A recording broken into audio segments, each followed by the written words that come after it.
राम राम जी।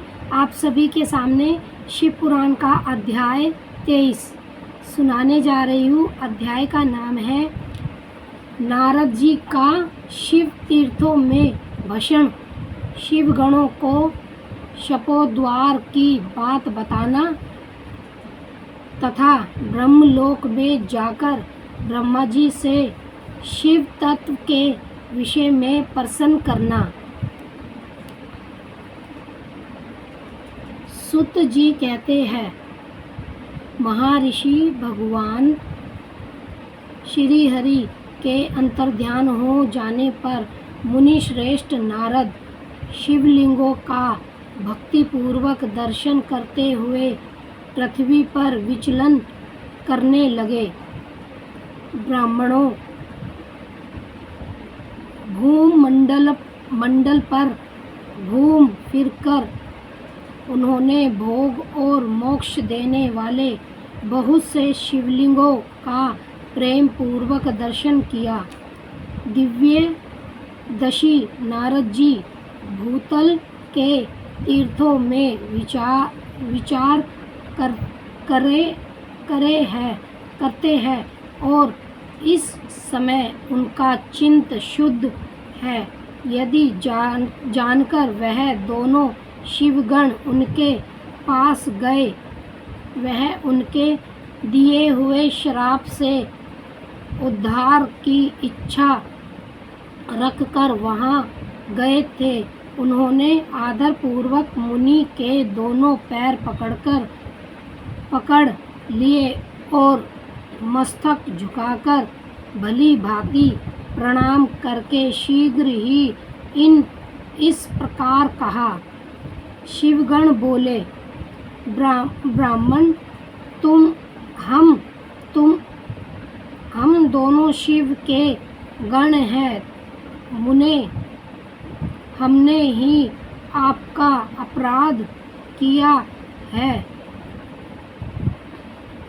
राजकुमारी श्रीमती के सदैव वर में आपका चित्त माया से मोहित हो रहा था। उस समय परमेश्वरी की प्रमेहण से आपने हम दोनों को श्राप दे दिया। वह कुछ माय जानकर हमने चुप रह जाना ही अपनी जीवन रक्षा का उपाय समझा। इसमें किसी का दोष नहीं है।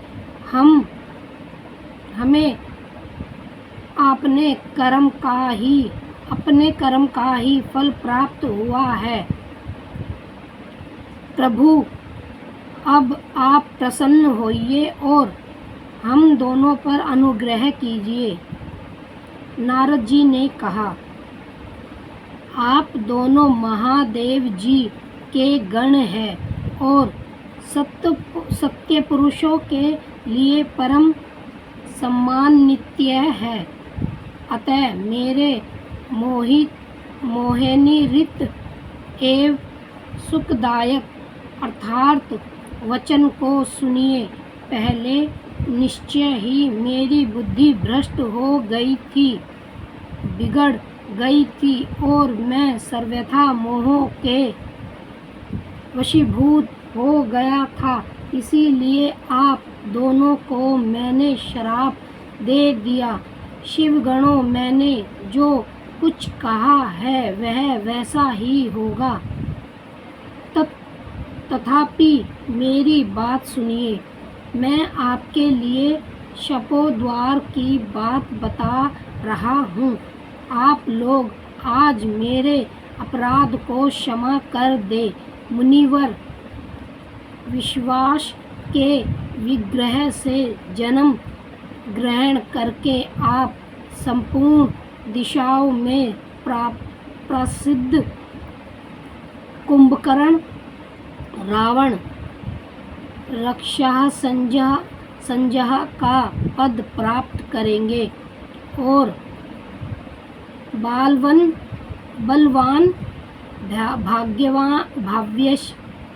भविष्य से युक्त तथा परम प्रतपी होंगे। समस्त ब्रह्मांड के राजा होकर शिव भक्त एवं जितेंद्रिय होंगे और शिव के ही दूसरे स्वरूप श्री विष्णु के हाथों मृत्यु पाकर फिर अपने पद पर प्रतिष्ठित हो जाएंगे। सुत जी कहते हैं, महर्षियों महात्मा नारद मुनि की यह बात सुनकर वह दोनों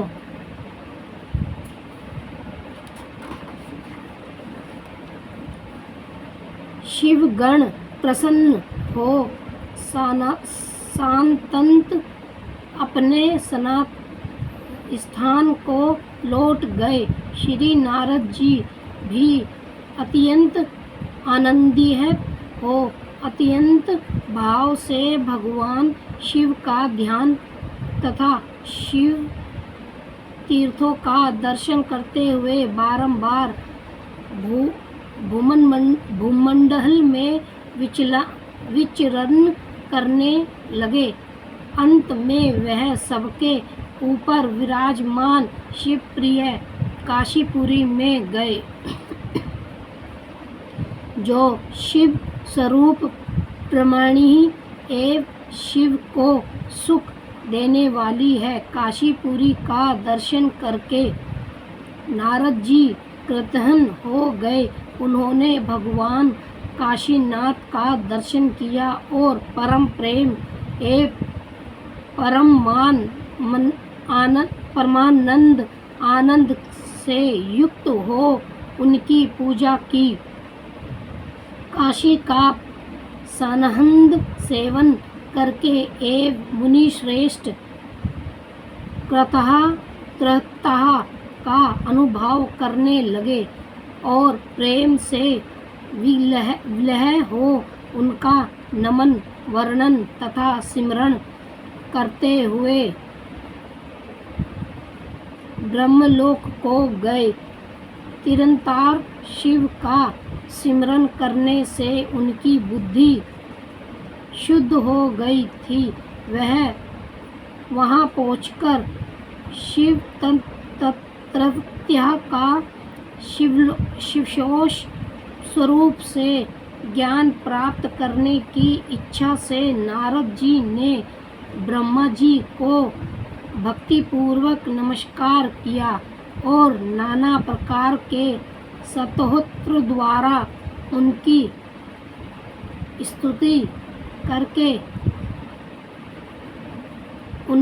उनसे शिव तत्व के विषय में पूछा। उस समय नारद जी का हृदय भगवान शंकर के प्रति भक्ति भाव से परिपूर्ण था। नारद जी बोले, ब्राह्मण परब्रह्मा परमात्मा के स्वरूप को जानने वाले पितामह जगत प्रभु, आपके कृपा प्रसाद से मैंने भगवान विष्णु के उत्तम महामाया का पूर्णतः ज्ञान प्राप्त किया है। भक्ति मार्ग, ज्ञान मार्ग, अत्यंत दुस्तर तपो मार्ग, दान मार्ग तथा तीर्थ मार्ग का भी वर्णन सुना है, परंतु शिव तत्व का ज्ञान मुझे अभी तक नहीं हुआ है। मैं भगवान शंकर की पूजा विधि को भी नहीं जानता। अतः प्रभु, आप क्रमशः इन विषयों को तथा भगवान शिव के विविध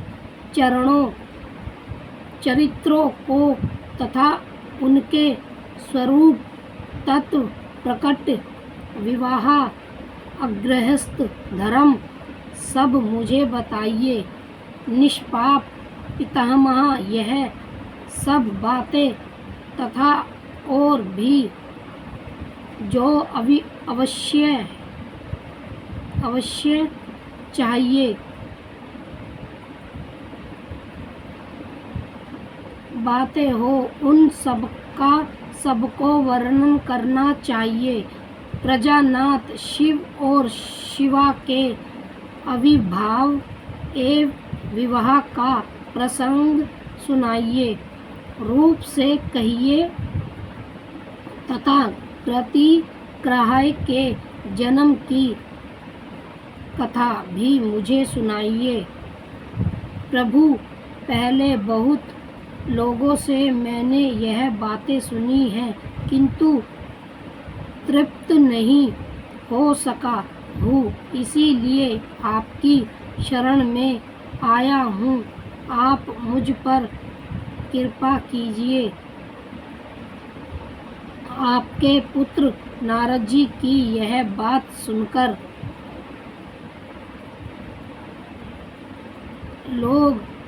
लोक पितामह ब्रह्मा वह इस प्रकार बोले।